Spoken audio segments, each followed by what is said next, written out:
अस्सलाम वालेकुम मेरे सज्जनों तो मित्रों की हाल है। उम्मीद है तुसीं सारे खैर खैरियत नाल होगे, वधिया होगे ते अपनी ज़िंदगी भरपूर तरीके नाल इंजॉय कर रहे होगे। तो साढ़े कोई आस पास साथी दोस्त भैन भरा रिश्तेदार बीमार है तो साड़ी अल्लाह ताला तो दुआ है कि अल्लाह ताला उन्होंने जल्द से याब कर दे। चलो जी असीं अपने टॉपिक की तरफ चलने। अज दा साडा टॉपिक की है? अज दा साडा टॉपिक ये है कि असीं अपना वेट नूं किस तरह रिड्यूस कर सकते हैं 7 दिन के अंदर अंदर। असीं दालचीनी के फायदे नूं डिस्कस कर रहे होवांगे कि दालचीनी के की फायदे ने। एक तो ये वेट लॉस जो है बहुत ज़्यादा मदद करती है। दूसरा साडा PCOS जिहड़ा आ मसला उन्होंने सही कर देंदी है। तीसरा ये करती है कि साड़ी अगर इंसुलिन की रेजिस्टेंस हुई है तो उन्होंने ख़त्म कर देंदी है। चौथा इसका ये फायदा है कि एंटीऑक्सीडेंट हैगी आ, ये प्रॉपर्टी जी पाई जाती है। एंटी फंगल ये प्रॉपर्टी पाई जाती ने। एंटी इन्फ्लामेटरी ये प्रॉपर्टी पाई जाती है। अगर तुहानूं कोई सोजिश हैगी आ, तुहाडे अगर कैंसर हैगा आ तो उहदे लई बहुत ज़्यादा जी फायदेमंद है। उन्होंने ये बहुत ज़्यादा जिहड़ा कम कर देंदी है। तो कैंसर लिए भी बहुत ज़्यादा अच्छा इलाज जो समझा जाता। अगर कैंसर का बंदा है तो उन्होंने ये लाजमी जो इस्तेमाल जो करना चाहिए है।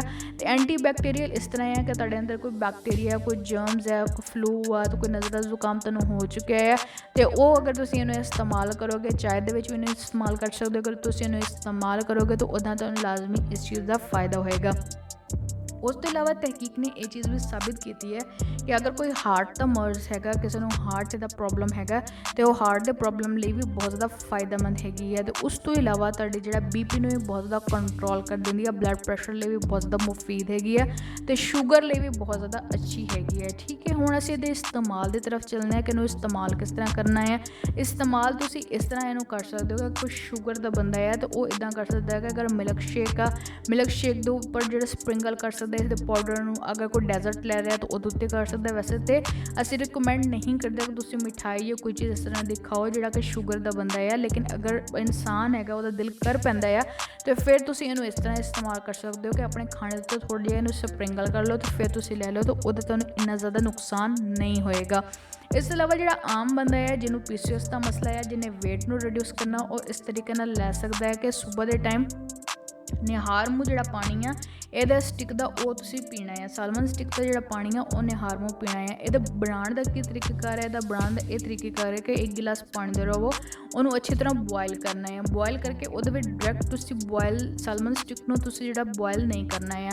तुसीं 1 फिंगर के मुताबिक सालमन स्टिक लै लो, उन्होंने तुसीं पहले पानी नूं बॉयल करो। पानी नूं बॉयल करने तो बाद तुसीं इहदे विच वो वाली स्टिक जो पा दो, पा के ते इनू रात के टाइम इनू जो भगो के इनू रख दवो तो सुबह जिस टाइम तुसीं उठ दो उन्होंने निहार मूँह जो पी लवो। उस तो बाद इनू पाउडर फॉर्म में इस्तेमाल किया जाता है। लेकिन पाउडर की जी मिकदार तुसीं लैनी है सिर्फ आधा चम्मच लैनी है, वो भी तुसीं इस तरीके नाल इनू इस्तेमाल कर सकते हो। अच्छा जी, लैना किन्ने दिन ना लैना तुसीं इस तरह इनू तुसीं 15 डेज़ लिए इस्तेमाल करना है। फॉर एग्जाम्पल अगर तुसीं 7 दिन पहले इस्तेमाल कर लेंदे हो, 7 दिन का गैप ले लो, फिर 7 दिन फिर इस्तेमाल कर लो। अगर इस तरह नहीं तो 1 दिन छड़ के 1 दिन इस्तेमाल कर लो। अगर रेगुलर इस्तेमाल कर सकते हो तो तुसीं इनू रेगुलर भी जिहड़ा है लाजमी इस्तेमाल कर लो।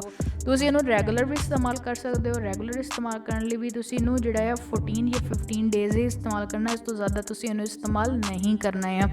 अच्छा, जिस तरह असीं देखिया है कि किसी भी चीज़ के फायदे होंदे, इसी तरह वो अगर तुसीं एक्सैसिव यूज़ कर लेंदे हो तो वो नुकसान भी होंदे आ। हर फल असीं फायदे डिस्कस कर ले, ये तरीकाकार असीं डिस्कस कर लिया। उस तो बाद असीं इहदे नुकसान ये हैगा, वैसे तो कोई नुकसान नहीं है लेकिन जो तुसीं इहनूं एक्सैसिव यूज़ कर लैंदे हो।